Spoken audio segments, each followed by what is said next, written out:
The Citarum River flows through West Java, in Indonesia.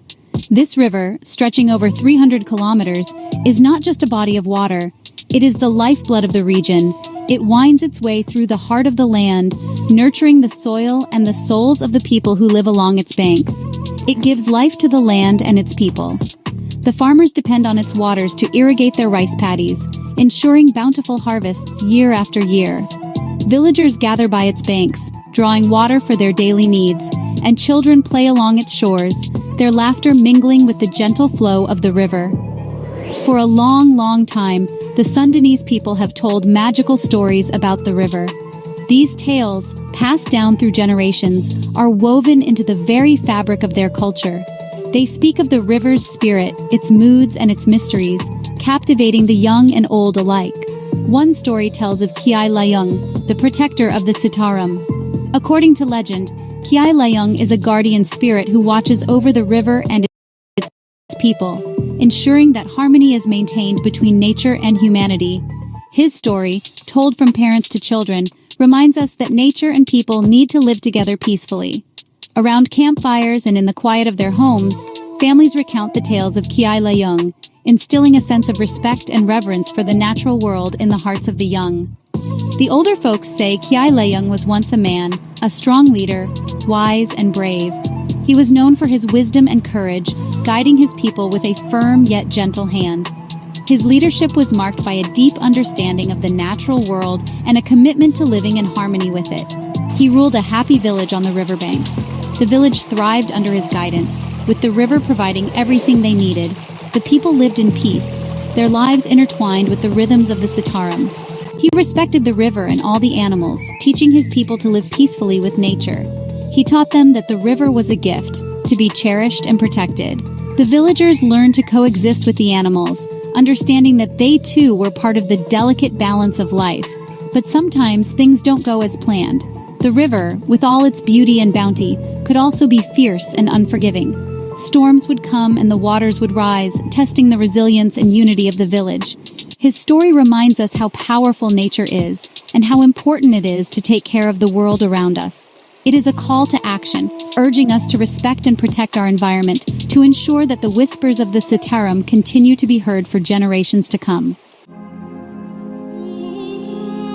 One day, while Kiai Layung was meditating deep in the heart of the forest, he saw a vision. The forest was serene, the air filled with the scent of pine and the gentle rustling of leaves. As he sat in deep contemplation, a mystical presence began to form before his eyes. Dewi Shri, the river goddess, appeared before him, shining like water and light. Her presence was both calming and powerful, her form glowing with an ethereal light that seemed to dance like the reflections on a river's surface. She told him about a big danger coming to the Citarum, something that could hurt the river and bring sadness to the land. Her voice was filled with concern, and Kiai Layung could feel the weight of her words pressing on his heart.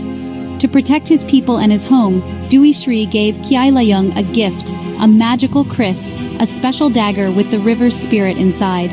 The kris was beautifully ornate, its blade shimmering with an otherworldly glow, and it pulsed with the energy of the river itself. But this gift came with a hard choice. Kiai Layung had to decide whether to accept the power of the kris, knowing that it would come at a great personal cost. He pondered deeply, the weight of the decision heavy on his shoulders. To use the kris's power, Kiai Layung had to give up being human and become part of the river. This meant leaving behind his human life, his family, and everything he had ever known. The river would become his new home, and he would be its eternal guardian. Knowing he had to do it, Kiai Layung accepted. He understood that the safety of his people and the preservation of the river were more important than his own desires. With a determined heart, he prepared for the transformation. In a bright flash of light, he turned into a strong white crocodile, forever connected to the Citarum. His new form was powerful and majestic, a symbol of the river's strength and resilience.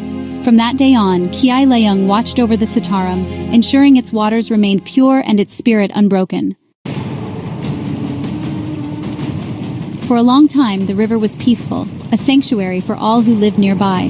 The water flowed gently, nourishing the land and the creatures that depended on it, because Kiai Layung watched over it. This mystical guardian, revered by the villagers, ensured that harmony was maintained. But one very hot summer, trouble came. came, the sun scorched the earth and the once abundant river began to dry up.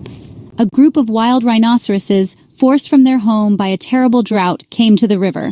Desperate for water and food, they had no choice but to migrate. They were hungry and angry, stomping on crops and scaring the villagers. The once peaceful community was thrown into chaos as the rhinos rampaged through the fields. Kiai Layung, as a crocodile, was a scary protector. His presence alone was enough to keep most threats at bay. He swam in the river, his big tail making waves. The ripples were a warning to any who dared to disturb the peace. But there were too many rhinos. Their sheer numbers overwhelmed the river and its guardian. The land, once green and full of food, started to die. The crops withered under the relentless sun, and the villagers grew desperate. Kiai Layung knew he couldn't fight alone. He needed to find a way to restore balance and protect his beloved river from the rampaging rhinos. Kiai Layung wanted to save his people and the land he promised to protect, so he asked the spirits for help. He called to Kiai Padaratan, the protector of the mountains. Inside a cave hidden by a waterfall, the two spirits made a promise. Kiai Padaratan knew things were bad, so he agreed to help. Together, they would use their powers to send the rhinos away and make the land healthy again. Their promise, a sign that all living things are connected, would be remembered forever in the whispers of the river.